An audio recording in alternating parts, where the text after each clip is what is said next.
Hello दोस्तों, स्वागत है आपका चैनल उपेंद्र मैथ में। जैसा कि आप जानते हैं कि हम वन लाइनर क्वेश्चन कंप्लीट कर चुके हैं और प्रैक्टिस सेट हमारा बाकी है, तो हम प्रैक्टिस सेट कंप्लीट करने वाले हैं और साथ ही साथ हम आपको प्रैक्टिस सेट प्रोवाइड कर रहे हैं, क्योंकि जो हमने पढ़ाई करी है, जो हमने तैयार करा है, वो हमारा रिवाइज होता रहे और कहीं ना कहीं हम भूल ना जाएं, इसलिए हम सारे प्रैक्टिस सेट करेंगे और ये आपके लिए बहुत ही हेल्पफुल रहने वाला है। जैसे कि पढ़ाई करने के बाद प्रैक्टिस सेट या फिर मॉक टेस्ट लगाना ज़रूरी होता है, उसी तरीके से मॉडल सेट होता है। क्योंकि कहते हैं कि सोल है ये, जो पढ़ाई होती है उस प्रैक्टिस सेट उसका सोल होता है। अगर हम प्रैक्टिस न करें तो पढ़ाई का बहुत ही कम मतलब निकल पाता है, हम अपनी तैयारी को जांच पाते हैं प्रैक्टिस सेट के थ्रू। तो प्रैक्टिस सेट हम कर रहे हैं और प्रैक्टिस सेट में आपका पहला क्वेश्चन है। और इससे पहले आप चैनल पर नए हैं तो चैनल को सब्सक्राइब करके बेल आइकन को प्रेस कर लीजिए, और बेल आइकन को प्रेस करने से हम जो भी नोटिफिकेशन आपको देते हैं, प्रोवाइड करते हैं, वो आप तक सबसे पहले पहुंच जाता है। तो बेल आइकन को प्रेस कर लीजिए और साथ ही साथ शेयर कर दीजिए उस सभी दोस्तों तक जो रेलवे के एग्ज़ाम की तैयारी कर रहे हैं। और चाहे वो आपके फ्रेंड्स ग्रुप में हो, चाहे वो आपके रिलेटिव हों या फिर भाई बहन हो, कोई भी हो जो एग्ज़ाम की तैयारी कर रहे हैं, जिन्हें नीड है रेलवे के एग्ज़ाम कि एक सीट चाहिए उन्हें शेयर कर दीजिए। जो स्पेशली सीरियस हैं पढ़ाई करने के लिए, उनके लिए है ये सेशन। तो मज़े से पढ़िए। चलिए पहला क्वेश्चन देख लेते हैं। एयर कंडीशनर का आविष्कार किसने किया था? एच कैरियर ने। नेक्स्ट क्वेश्चन, सूखे कपड़े से रगड़ने के पश्चात गुब्बारा दीवार में क्यों चिपक जाता है? आवेशित होने से। नेक्स्ट क्वेश्चन है, पृथ्वी के गुरुत्वाकर्षण के विरुद्ध जाने के लिए रॉकेट के लिए आवश्यक वेग कितनी होनी चाहिए? 8 किमी पर सेकेंड। नेक्स्ट क्वेश्चन देख लेते हैं, यदि पृथ्वी और अंतरिक्ष के बीच वायुमंडल को हटा दिया जाए तो आसमान का रंग कैसा होगा? काला। नेक्स्ट क्वेश्चन, नेफोस्कोप यंत्र किसके लिए प्रयोग में लाया जाता है? बादलों की दिशा तथा गति को मापने के लिए। नेक्स्ट क्वेश्चन, किसी तार को खींचकर पहले से 3 गुना लंबा कर देने पर उसका प्रतिरोध क्या होगा? 9 गुना बढ़ जाएगा। नेक्स्ट क्वेश्चन है, बुद्धि परीक्षा पद्धति का आविष्कार किसने किया था? विनेट ने 1905 ईस्वी में। नेक्स्ट क्वेश्चन है, अंतःसागरीय भूकंपों द्वारा उत्पन्न लहरों को क्या कहा जाता है? सुनामी। नेक्स्ट क्वेश्चन, हेली धूमकेतु का आवर्तकाल क्या है? 76 वर्ष। नेक्स्ट क्वेश्चन है, किस व्यक्ति को भारतीय अंतरिक्ष कार्यक्रम का संस्थापक कहा जाता है? विक्रम साराभाई को।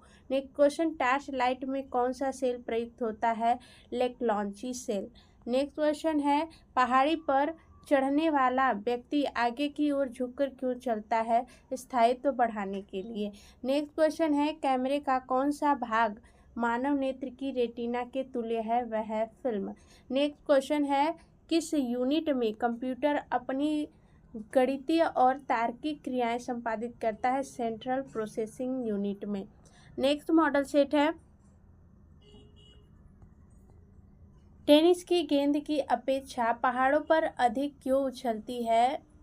पर्वतों पर पृथ्वी का गुरुत्वीय त्वरण कम हो जाता है, इसलिए वो ज़्यादा उछलती है। नेक्स्ट क्वेश्चन है, ग्रहों को कक्षा में बांधे रहने वाले बल को क्या कहते हैं? इसे कहते हैं गुरुत्वीय बल।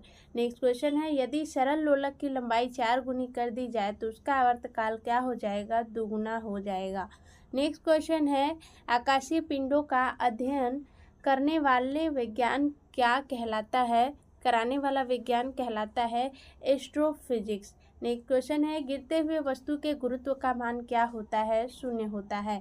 नेक्स्ट क्वेश्चन है, अनुदैर्ध्य तरंगे किन माध्यमों में उत्पन्न हो सकती हैं? ठोस, द्रव एवं गैस, तीनों माध्यम में। नेक्स्ट क्वेश्चन है, अनुप्रस्थ तरंगे किस माध्यम में उत्पन्न हो सकती हैं? केवल ठोस माध्यम में उत्पन्न हो सकती हैं।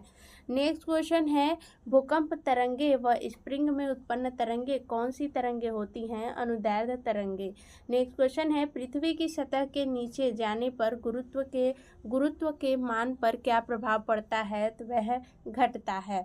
नेक्स्ट क्वेश्चन है, जब लिफ्ट नीचे की ओर आता है तो उसमें लटके लोलक का आवर्तकाल पर क्या प्रभाव पड़ता है? वह बढ़ जाता है। नेक्स्ट क्वेश्चन, यदि लिफ्ट स्वतंत्रता से गिरे तो लोलक का आवर्तकाल क्या होता है? अनंत होता है। नेक्स्ट क्वेश्चन है स्प्रिंग के बल नियतांक का मात्रक क्या है? न्यूटन प्रति मीटर। नेक्स्ट क्वेश्चन शब्द सी डॉट किससे संबंधित है? ये कंप्यूटर से संबंधित है। मैक्स प्लांक किससे संबंधित है? क्वांटम सिद्धांत से संबंधित है। नेक्स्ट क्वेश्चन है मैक नंबर किससे संबंधित है? तो ये संबंधित है ध्वनि से। फ्रेंड्स, हम आपके लिए सारे जो वन लाइनर क्वेश्चन है सामान्य ज्ञान के, वो सभी रेलवे के एग्ज़ाम में पूछे गए क्वेश्चन हैं और वो सारे सेलेक्टिव इम्पॉर्टेंट सेशन लेकर आ रहे हैं। तो अगर आप चाहते हैं कि हम और भी सेशन ऐसे ही आपके लिए लाते रहें, आपको बेस्ट चीज़ें प्रोवाइड करते रहें, तो इसके लिए चैनल को सब्सक्राइब करके बेल आइकन को प्रेस कर लीजिए और शेयर कर दीजिए बढ़िया तरीके से सभी दोस्तों को, जो लोग भी रेलवे के एग्ज़ाम की तैयारी कर रहे हैं। चलिए नेक्स्ट क्वेश्चन है एक इलेक्ट्रॉन पर कितना आवेश होता है? 10 × 10⁻19 कूलाम। नेक्स्ट क्वेश्चन हम गाड़ियों की रफ्तार को किस यंत्र से मापते हैं? स्पीडोमीटर से। नेक्स्ट क्वेश्चन है यदि किसी अर्धचालक का ताप बढ़ा दिया जाए तो इसकी प्रतिरोधकता पर क्या प्रभाव पड़ेगा? यह घटेगा। नेक्स्ट क्वेश्चन है कैमरा किस सिद्धांत के आधार पर निर्मित होता है? दृष्टि के पक्षदीप्त सिद्धांत पर। नेक्स्ट क्वेश्चन है चुंबकीय याम्योत्तर और भौगोलिक याम्योत्तर के बीच के कोण को क्या कहते हैं? चुंबकीय द्विघात कहते हैं। नेक्स्ट क्वेश्चन कांच की समतल प्लेट की फोकस दूरी कितनी होती है? अनंत होती है। नेक्स्ट क्वेश्चन है सूर्य के प्रकाश का कौन सा भाग सोलर कुकर को गर्म करता है? इंफ्रारेड। नेक्स्ट क्वेश्चन है स्रोत की आवृत्ति में होने वाले परिवर्तन को क्या कहते हैं? डॉपलर प्रभाव कहते हैं। नेक्स्ट क्वेश्चन है किसी वस्तु का जड़त्व कब बढ़ेगा? तो जब द्रव्यमान बढ़ता है। नेक्स्ट क्वेश्चन दो विद्युत आवेशों के बीच धारा का प्रवाह कब नहीं होता है? जब विभवांतर समान रहते हैं। नेक्स्ट क्वेश्चन एक ट्यूब में पारा भरा हुआ है तो उसका आकार कैसा होगा? अर्धचंद्राकार उत्तल होगा। नेक्स्ट क्वेश्चन जब किसी तार की मोटाई घट जाती है तो उसके प्रतिरोध पर क्या प्रभाव पड़ता है? बढ़ जाता है। नेक्स्ट क्वेश्चन है मात्रा ऊर्जा नियम किस वैज्ञानिक ने दिया था? एल्बर्ट आइंस्टाइन ने। नेक्स्ट क्वेश्चन उत्तल दर्पण द्वारा निर्मित प्रतिबिंब कैसा होता है? काल्पनिक तथा सीधा। नेक्स्ट क्वेश्चन है मानव नेत्र में लेंस कैसा होता है? उत्तल होता है। नेक्स्ट क्वेश्चन है ढलवा लोहे का आचरण कैसा होता है? लचीला और प्रत्यास्थी होता है। नेक्स्ट क्वेश्चन है गैस के अंदर किस तरंग का संचार होता है? अनुदैर्ध्य तरंग का। नेक्स्ट क्वेश्चन यदि मनुष्य को अपना प्रतिबिंब दर्पण में बड़ा दिखाई देता है तो दर्पण कैसा है? अवतल है। नेक्स्ट क्वेश्चन है प्रतिबिंब की ऊंचाई तथा बिंब की ऊंचाई के अनुपात को क्या कहते हैं? आवर्धन कहते हैं। नेक्स्ट क्वेश्चन परावैगनी तरंग के तरंगदैर्ध्य का मान क्या होता है? 4000 एंगस्ट्रॉम से छोटा होता है। नेक्स्ट क्वेश्चन है हवा में ध्वनि का वेग किस तापमान पर अधिकतम होता है? 60 डिग्री सेल्सियस पर। नेक्स्ट क्वेश्चन बिना ताप बदले यदि गैस का दाब बढ़ा दें तो उसमें ध्वनि के वेग पर क्या प्रभाव पड़ेगा? अपरिवर्तित रहेगा। नेक्स्ट क्वेश्चन है किसी विद्युत क्षेत्र में एकांक धन आवेश को स्थानांतरित करने पर किया गया कार्य किसके तुल्य होता है? विभवांतर के। नेक्स्ट क्वेश्चन है पृथ्वी के चुंबकीय और भौगोलिक कक्षों के बीच का कोण कितना होता है? 80 डिग्री। नेक्स्ट क्वेश्चन है चुंबकीय विषुवत रेखा पर नमन कोण का मान कितना होता है? 0 डिग्री होता है। नेक्स्ट क्वेश्चन है पृथ्वी के चुंबकीय ध्रुवों पर नति कोण का मान क्या होता है? 90 डिग्री। नेक्स्ट क्वेश्चन धारावाही कुंडली को क्या कहते हैं? परिनालिका। नेक्स्ट क्वेश्चन है ध्वनि संकेत को रेडियो आवृत्ति का तरंग पर आरोपित करने की क्रिया को क्या कहते हैं? मॉडुलन कहते हैं। नेक्स्ट क्वेश्चन विद्युत चुंबकीय विकिरण की तीव्रता मापने वाला यंत्र क्या कहलाता है? एक्टिनोमीटर कहलाता है।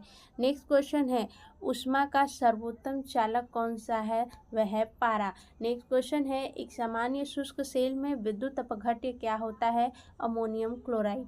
नेक्स्ट क्वेश्चन है टंगस्टन की खोज किसने किया था? WR ब्रदर्स ने 1783 ईस्वी में करा था। नेक्स्ट क्वेश्चन है नाभिकीय रिएक्टर के निर्माण में कौन सा तत्व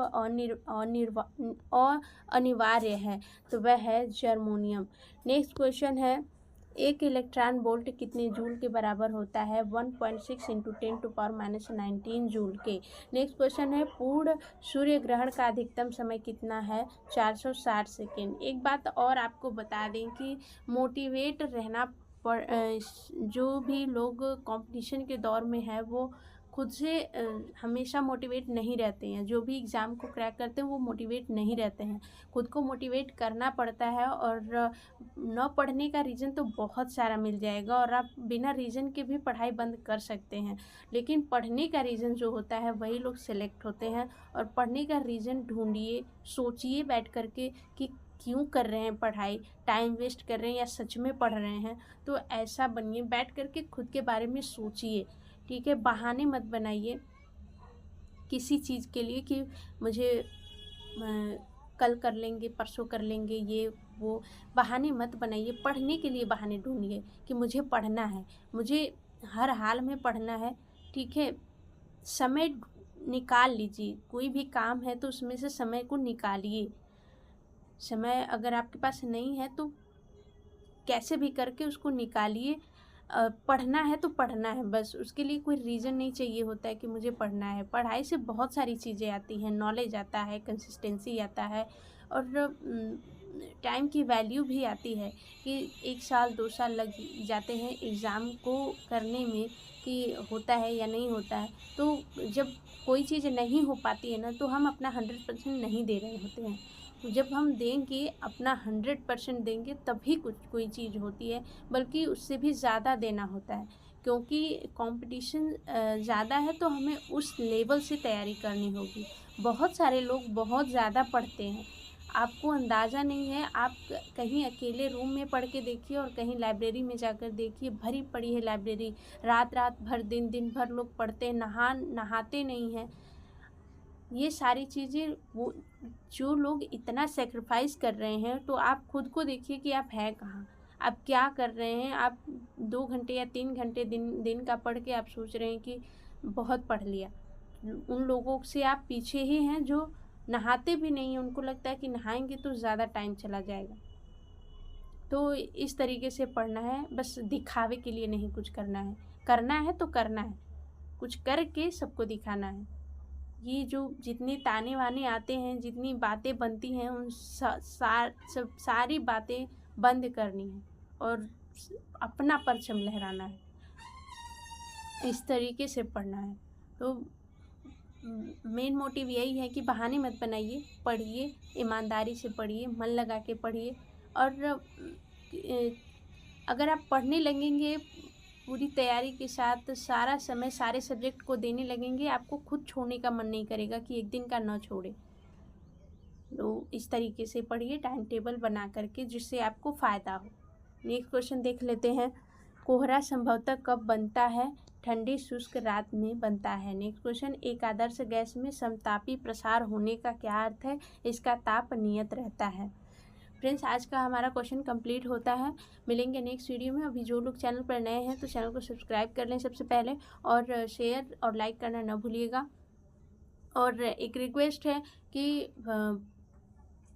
आप लोग बहुत ही ईमानदारी से पढ़ाई करिए, क्योंकि सिर्फ नाम की पढ़ाई अब उसका कोई मतलब नहीं है। अगर पढ़ना है तो अच्छे से पढ़ना है, क्योंकि जब हम एग्ज़ाम देने जाते हैं, ग्रेजुएशन में हो, हाई स्कूल में, इंटर में हो, प्रेशर होता है कि पास होना है, पास होना है। लेकिन जब हम कंपटीशन की दुनिया में आते हैं तो हम मान लेते हैं कि ये कंपटीशन है, नहीं हुआ तो शायद बहुत ज़्यादा टफ है। लेकिन अगर यही मान के चलें कि मुझे निकालना है, तो उस हिसाब से आपको पढ़ना होगा जिस हिसाब से कंपटीशन है। जितने बच्चे आप एक स्कूल में पढ़ रहे हैं, वहाँ पे आप इतनी मेहनत करके पेपर देते हैं, बट जहाँ बहुत सारे स्कूल के बच्चे जा रहे हैं पढ़ने, वहाँ आप उतनी ही मेहनत कर रहे हैं जितनी स्कूल में कर रहे थे। तो ऐसा नहीं करना है, उस हिसाब से कंपटीशन करना है कि मैं एक स्कूल में था तो इतना पढ़ रहा था, और जब मैं बहुत सारे स्कूल के बच्चों से कॉम्पीट कर रहा हूँ, कंपटीशन कर रहा हूँ, तो ऐसे पढ़ रहा हूँ। ये सिर्फ लड़कों के लिए नहीं है, बल्कि लड़कियों के लिए, चाहे लड़के हों चाहे लड़की हो, सबको डिपेंडेंट होना ज़रूरी है। इसीलिए पढ़ाई हमारा माइंड भी एक अलग तरीके का माइंड बनाता है। तो अच्छा सोचेंगे तो अच्छा ही बनेंगे। तो हमेशा एक पॉजिटिव थॉट रखिए, नेगेटिव थॉट मत रखिए अपने दिमाग में कि ये नहीं होगा, ये हो गया तो क्या होगा। सभी चीज़ों में रिस्क है, कोई भी आप काम करें सब में रिस्क है। अगर आप देखते हैं किसान लोग भी रिस्क लेकर ही बीज उगाते हैं। सारी चीज़ें उसमें करेंगे, खाद डालेंगे, दवा डालेंगे, बीज भी डालेंगे, सारी चीज़ें। अगर फसल अच्छी ना हुई तो, बारिश हो गया या बर्फ़ पड़ गई तो ये सारी चीज़ें होती हैं जो हमें सोचनी पड़ेगी कि हर चीज़ में रिस्क है, फिर भी वो चीज़ें करी जा रही हैं। तो ये हम बहुत बड़ा चीज़ नहीं कर रहे हैं, या फिर किसी एग्ज़ाम की तैयारी कर रहे हैं तो बहुत बड़ा कर रहे हैं। हर चीज़, कोई भी चीज़ करिए, दुनिया में सारी चीज़ों में रिस्क है। तो इस तरीके से पढ़िए, अपने लिए या अपने पेरेंट्स के लिए एक मिसाल कायम कर दीजिए। इस तरीके से अपने आप को कन्वर्ट कर दीजिए कि मेरे लिए पढ़ाई और पढ़ाई के लिए मैं हूँ, बस।